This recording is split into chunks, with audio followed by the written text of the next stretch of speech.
Hello everyone. I think you all are staying in home safely and preparing well for your final year exams.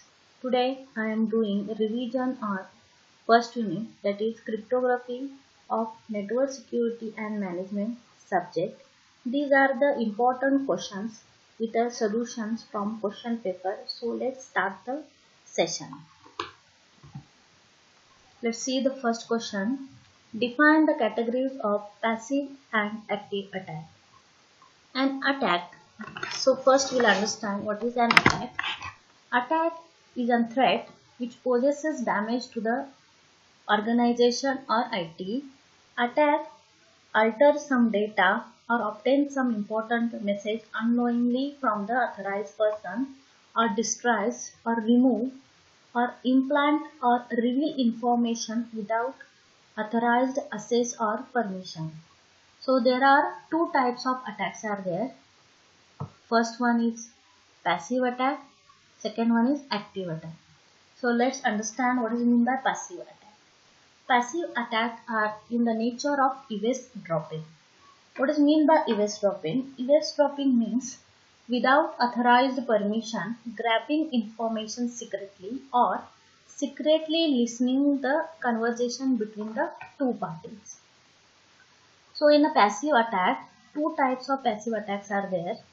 First one, release of message contents, and second one, traffic analysis. So let's understand these categories by seeing the examples. As you are seeing in the screen, there are two figures are there. Figure A, which indicates the release of message contents, and the figure B, which shows the traffic analysis. So first understand what is the nature of release of message contents. Where two authorized parties are there, Bob and Alice. Both are communicating with each other through the internet or other communication facilities. But the third party, that third party you can call it as opponent, hacker or Darth, where Bob is sending message to the allies, but the unknowingly the Darth person reading the content of the message from the Bob to allies. So this is the nature of release of message contents.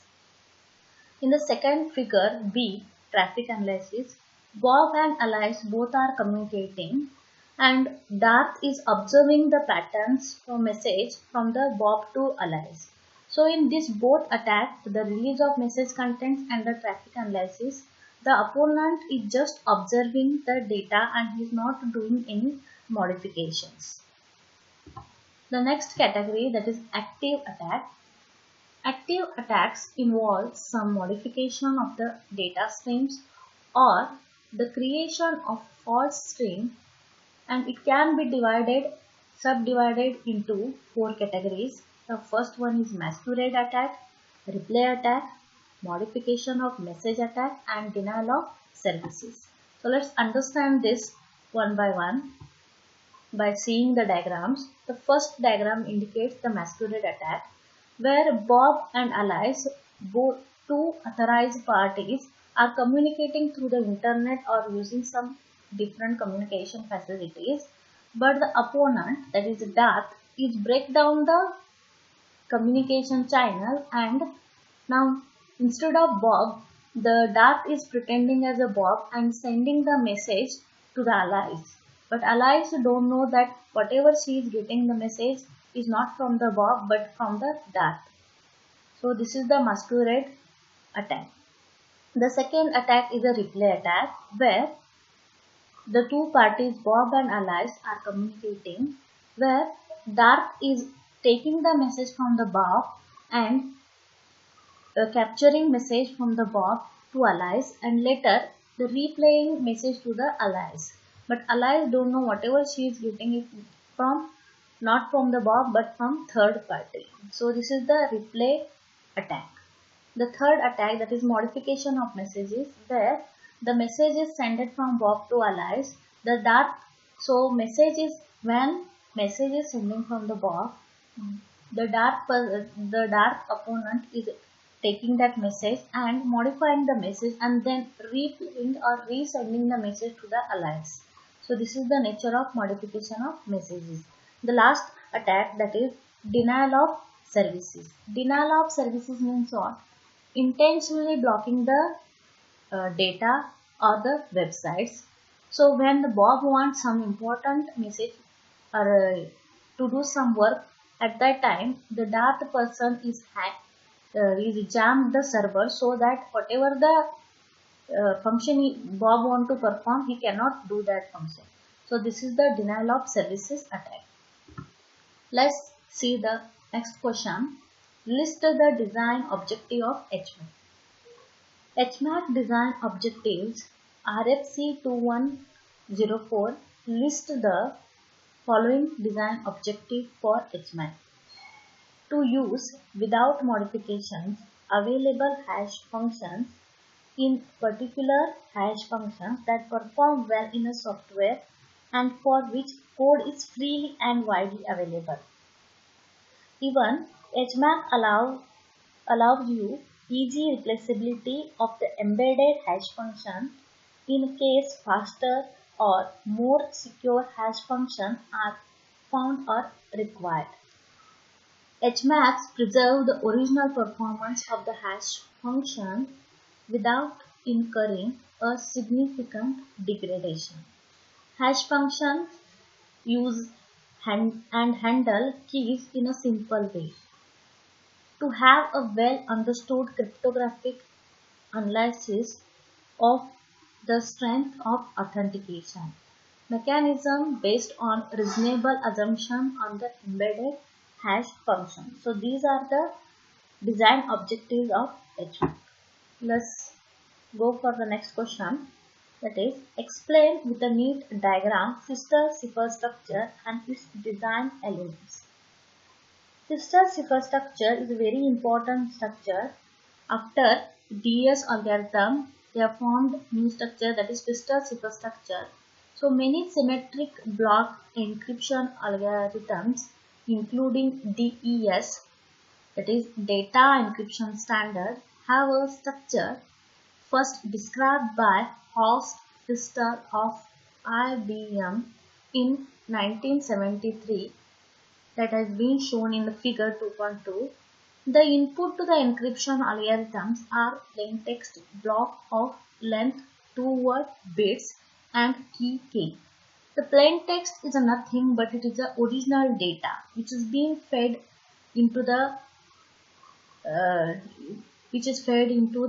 diagram as block of 2 word bits. The plain text blocks is divided into two halves, that is left hand side and right hand side, which is being denoted by LE and RE. The two halves of the data pass through n rounds of processing and then combine to produce the ciphertext block.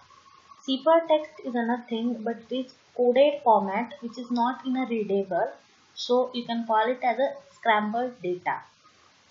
Each round I has inputs LEI and REI, which is derived from the previous round, as well as a sub-key KI derived from the overall key, which is being denoted by K. In general, the sub-keys Ki are different from K and from each other and are generated from the key by a sub-key generation algorithm. In figure, there are totally 16 rounds are used to convert the plain text into the ciphertext, although you can use more number of rounds also. So the right hand side of parameterized by the round sub-key Ki. So there are, to perform the two halves from the right and left hand side, the two functions are used, substitution and permutations. Substitution or permutation is performed that consists of the interchange of the two halves of the data. The Pfister structure is a particular example of the more general structure used by all symmetric block ciphers. In general, a symmetric block cipher consists of a sequence of rounds with each round performing substitutions and permutations conditioned by a secret value. So let's understand the physical superstructure by seeing the diagram how it will perform. It will fed the input as a plain text which is divided into the two parts, the left hand side and the right hand side.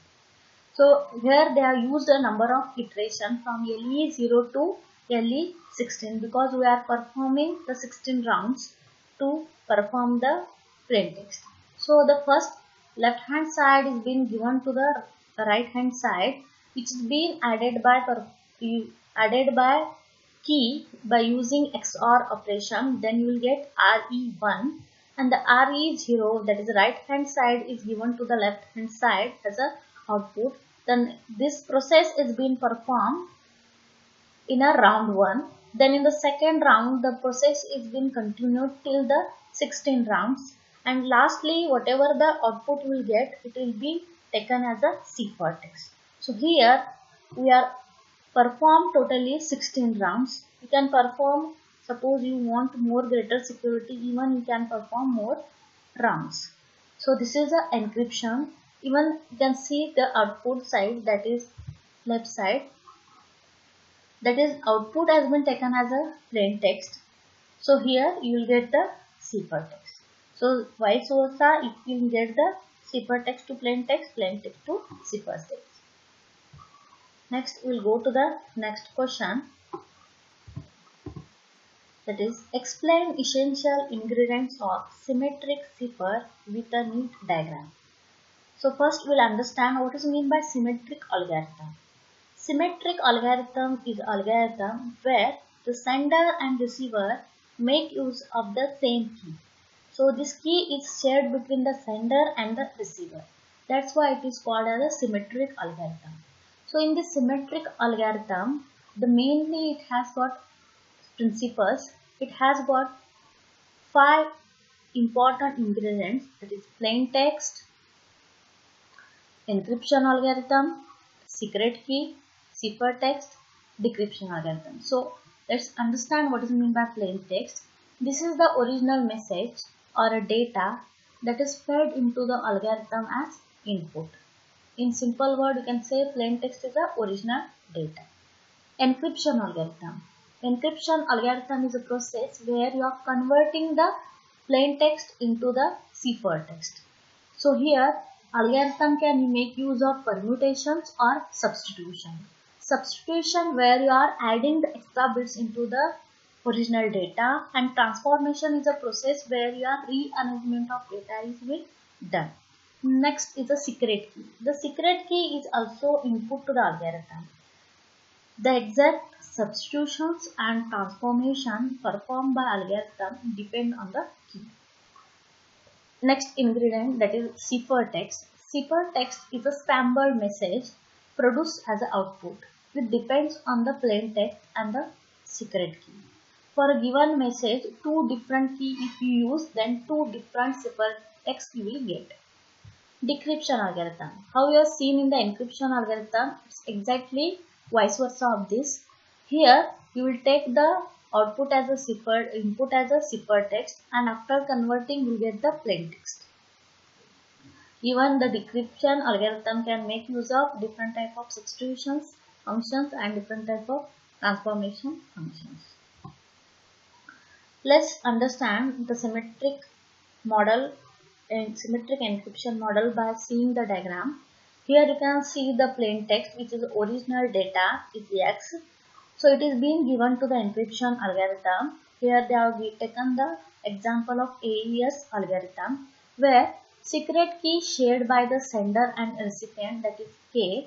Then after performing the encryption algorithm, we will get the Y, and it is being transmitted to the decryption algorithm. So it is a reverse of encryption algorithm. When you are decrypting the data, at that time the secret key, that is K, is being used to decrypt the data. After decrypting the data, again you will get the plain text, that is Y. So this is a simplified model of symmetric encryption. Let's see the next question. Explain public key encryption structure with a neat diagram. Public key encryption, it is first proposed by Diffie and Hellman in year 1976. Public key algorithms are based on mathematical functions rather than on simple operation on bit patterns such as are used in symmetric encryption algorithms. More important, public key cryptography is asymmetric, involving the use of two separate keys in contrast to symmetric algorithm. Now, as you have seen in the previous question, what is meant by symmetric algorithm? Now, public key encryption structure is based on asymmetric algorithm. Asymmetric means what? Asymmetry means the sender and the receiver both make use of a different key for encryption purpose and for the decryption purpose. So, let's understand that by seeing the diagram. Here, as you can see in the figure A, encryption with a public key. The plain text is being sent to the encryption algorithm where it is being encrypted by using the alias public key. Alias public key means what? Here it is a Bob's public key ring where Bob is sharing the key with a Joy, Mike, Alice and Ted. So for encryption purpose, they have used the alias public key to encrypt the data. So after performing the encryption, the transmitted you will get the ciphertext. Then transmitted ciphertext is sent to the decryption algorithm. Then after receiving the ciphertext, the alias make use of private key. The private key is only known by the alias. So alias make use of this private key to decrypt the data and he'll get the original plain text. So this is being encrypted by using the public key. Here the Bob and alias both are using the different key to encrypt the data or to decrypt the data. So this is the public key encryption structure. The same way is performed in a B, that is encryption with a private key.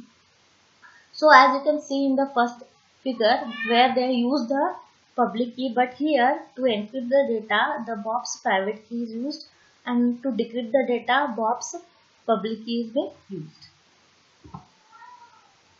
A public key encryption scheme has 6 ingredients as shown here above diagram: plain text, encryption algorithm, public and private key, ciphertext, decryption algorithm.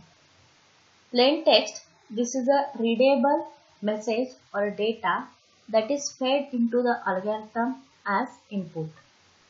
Encryption algorithm.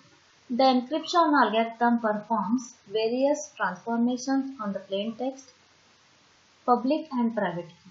This is a pair of keys that is being selected so that if one is used for encryption, the other is used for decryption.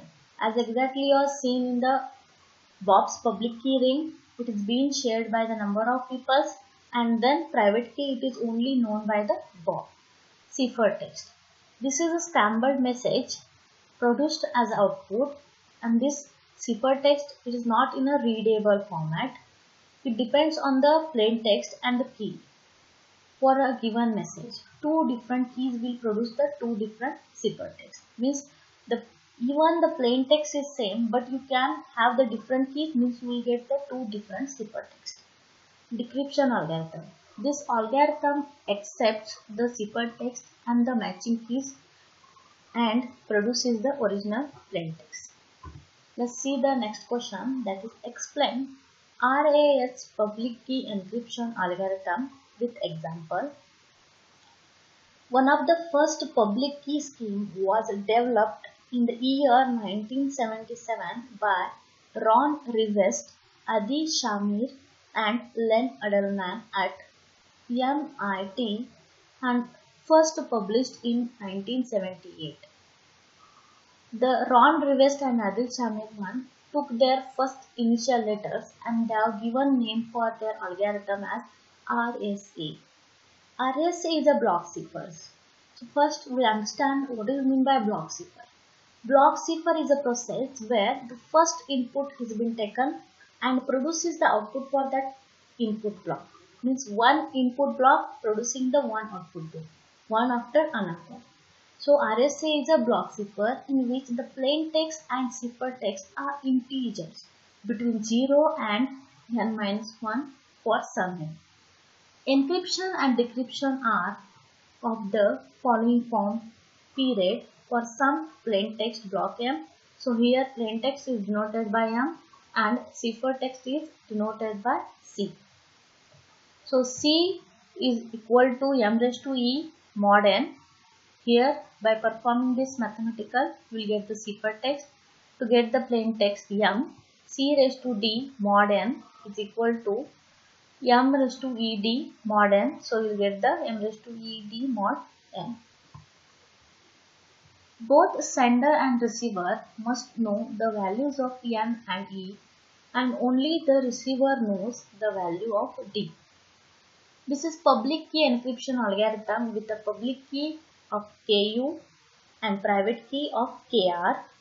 For this algorithm to be satisfactory for public key encryption, the following requirements should be met. For this example, the keys were generated as follows. First, you have to select the two prime numbers, that's P and Q. So P is equal to 17 and Q is equal to 11. Then calculate this PQ, that is 17 into 11. The answer you will get 187. Then calculate function n, that is P1 Q1, that is 16 into 10 is equal to 160. Then select E such that E is relatively prime to function n, that is 160, and less than function n. So we choose here E is equal to 7. Determine D such that DE mod 160 is equal to 1 and D is less than 160. The correct value is D equal to 23 because 23 into 7 is equal to 161 is equal to 1 into 160 plus 1. The resulting keys are public key, that is PU 7, 187, and the private key PR, that is 23, 187. The example shows the use of this key for plain text of input M is equal to 88. So plain text now we got, that is 88. So for how to perform that all operation, or how the key is being generated, how the encryption is being done, how the decryption is being done. So key is being generated by using the prime numbers, that is select P and Q. Then you have to calculate n by multiplying prime numbers P and Q. Then calculate the function n where P minus 1 and Q minus 1. Then select the integer E, that is GCD number of E. Then calculate D. Then you will get the public key and the private key. Then plain text should be always M is less than n. Then ciphertext you will get, that is M raised to E mod n. Then you have to perform the reverse of the encryption. Then you will get the decryption. So this is the RSA algorithm, very important for your exam. So let's understand that by seeing this example, how the plain text is being converted into the decryption, where plain text, as you know, M is equal to 88. It is being 88 raised to 7 mod 187. That is by using the public key 7 and 187. Then finally you will get the result 11. Then 11 is the ciphertext. It is again decrypted by private key. So only you will get the result 88. So this is the RSA example of RSA algorithm. Let us see the next question. Describe the advantages of CTR mode. CTR is nothing but a counter mode. So there are different type of advantages of CTR modes are there. Hardware efficiency. Unlike the chaining modes, encryption or decryption in CTR mode can be done in parallelly on a multiple blocks of a plain text or a ciphertext. So you can use the hardware very efficiently because of parallel performing the on a multiple blocks. Second one, that is software efficiency. Similarly, because of the opportunities for parallel execution in a CTR mode, processes that supports parallel features like aggressive pipelining, multiple instructions, dispatch per clock cycle, or a large number of registers and SIMD instructions. can be effectively utilized. Next is pre-processing. The execution of the underlying encryption algorithm does not depend on the input of the plaintext or ciphertext. Therefore, if a sufficient memory is available and security is maintained.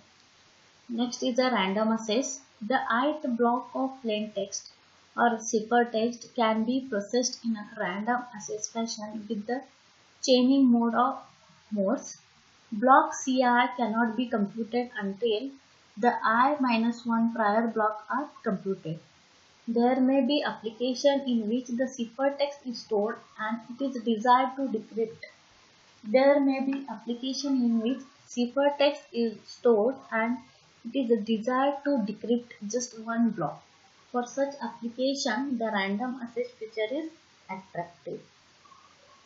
Provable security. It can be shown that counter mode is at least as secure as other mode, whatever we discussed in the cryptographic unit. Simplicity. Unlike the ECB means electronic code book and CBC means cipher block chaining mode. The CTR mode requires only the implementation, so it is more simpler than ECB and CBC of the encryption algorithm and not for the decryption algorithm. Let's see the next question. Explain CBC mode, that is cipher block chaining mode, with a neat diagram. In the cipher block chaining mode, the input to the encryption algorithm is XOR and the current plaintext block and the preceding ciphertext block, the same key is used for each block. Means what? For performing the plaintext, every time you are using the similar, and first here you need to divide the plaintext into the number of blocks like P1, P2 till Pn, that will understand by seeing the diagram. So here the first diagram A shows the encryption where you are divided the plaintext into the number of subparts like P1, P2 till Pn. Then plaintext is added with the initial vector by performing XOR operation. Then you are performing encryption by using key. Then you will get the first ciphertext. This first ciphertext is being given to the input to the second plaintext, which is being added by XOR operation, and then it is being encrypted by using key. Then after performing this operation, you will get the second ciphertext, and this again second ciphertext is being given as an input to the next plaintext. So this chain is continued till you get the last ciphertext, that is Cn. This way you are performing encryption in a cipher block chaining mode. So in the second figure, that is B, you are performing the decryption. Here now instead of giving the plaintext, whatever the ciphertext you got, that C1, C2, Cn, it is being given as an input. So we'll get the first plaintext, second plaintext, and then last plaintext. Here the ciphertext has been fed as an input to the decryption algorithm. Here decryption algorithm makes use of key and then it performs or it adds by using the initial vector. How it adds? By using the XOR operation. Then finally you will get the first plaintext. The similar operation is performed till you will get the last plaintext. So thank you everyone.